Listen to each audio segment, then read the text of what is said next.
¿Qué es un hongo? La palabra hongo viene de fungus, zeta del griego, es fungus, esponja.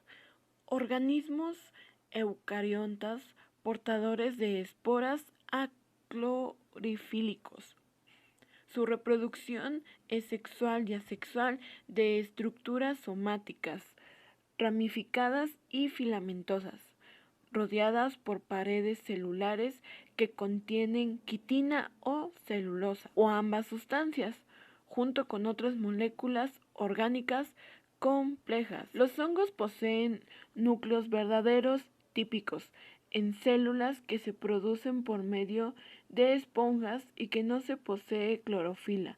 La mayoría de los hongos poseen un mecanismo sexual.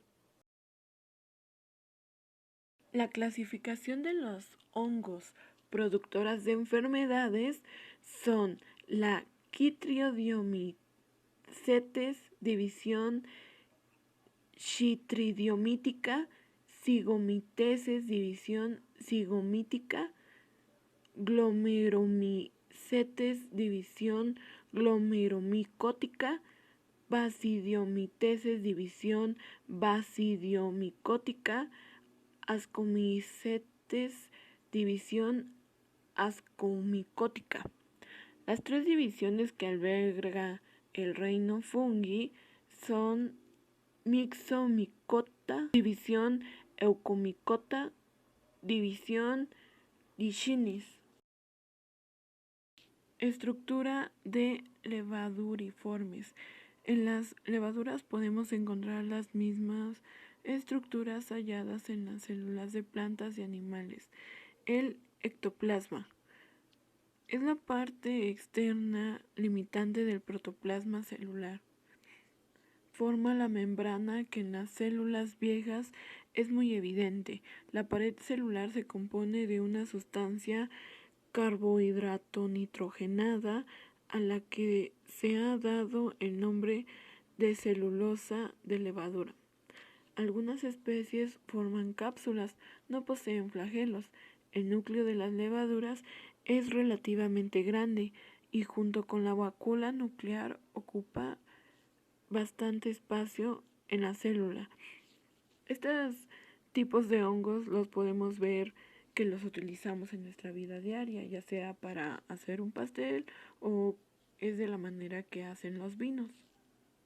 Sin embargo, fuera de control se puede hacer una micosis. La estructura de miceliales o filamentosos son seres pluricelulares.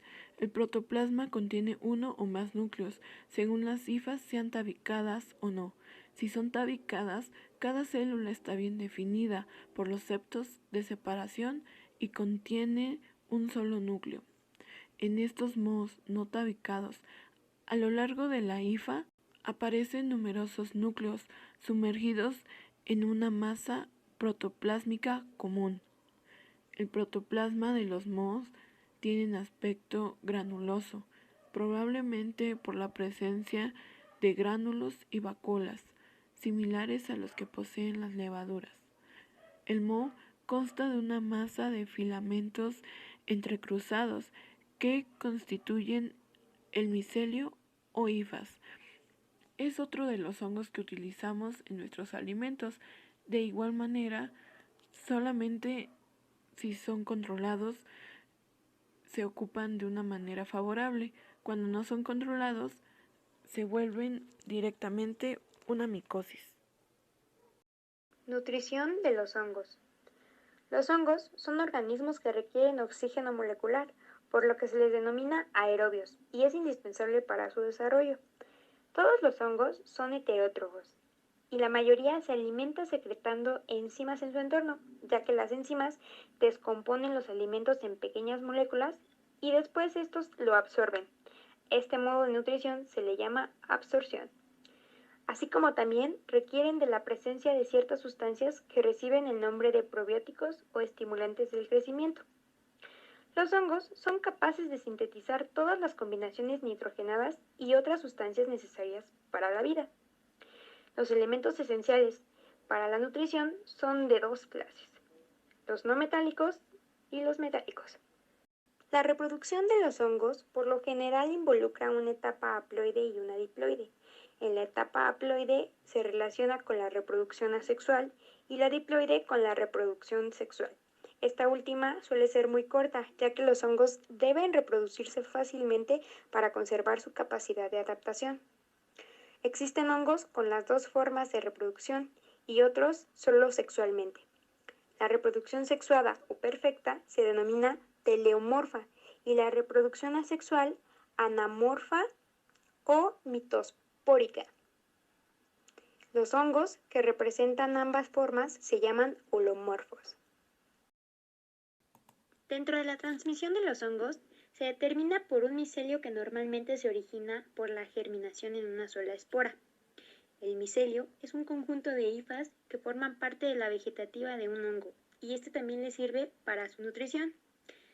Existe gran cantidad de hongos que se pueden propagar transfiriendo cualquiera de sus partes miceliares a un medio de cultivo o de sustrato. Pero dentro de su desarrollo, normalmente en el tallo fungoso se origina a partir de la germinación de la estructura llamada esporo. El esporo se puede considerar como una unidad citológica destinada a la diseminación y multiplicación de los hongos. Estos pueden estar pigmentados por varios colores, como es negro, marrón, verde, azulado, amarillo. Las principales vías de entrada hacia un organismo se clasifican según donde ellas causan las patologías y también de su localización. Pueden ser superficiales o cutáneas, también de manera subcutánea, o sea, en la piel. Pueden ser localmente invasoras o profundas. Se da también por alimentos. Un claro ejemplo es el moho. Y también por dermatomicosis.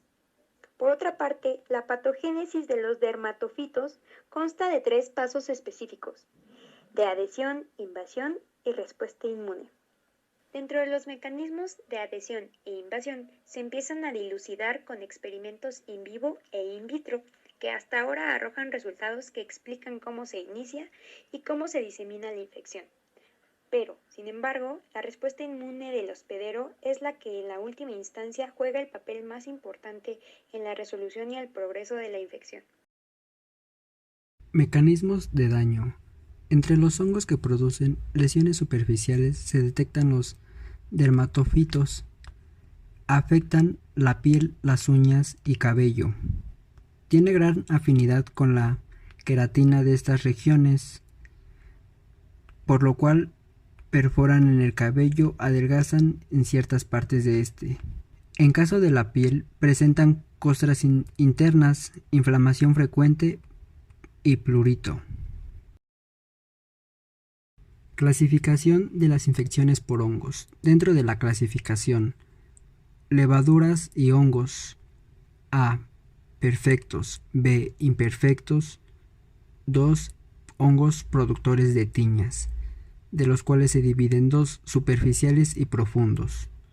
Como siguiente número encontramos otros hongos imperfectos patógenos. Según la patología clínica se clasifican como productores de micosis superficiales, como subterráneas, localmente invasoras y profundas. Las mucosas también se afectan con la formación de manchas cremosas, ya sean húmedas, la irritación, los esemas, las vesículas, las pústulas e incluso las úlceras. Las enfermedades profundas o viscerales se observan lesiones en pulmones con presencia de fibriosis, como en la histoplamosis, glándula y la aspergilosis. Otros órganos afectados son los músculos y los huesos, por la presencia de fístulas y glándulos, como ocurre en la maduroquimosis o pie de madera.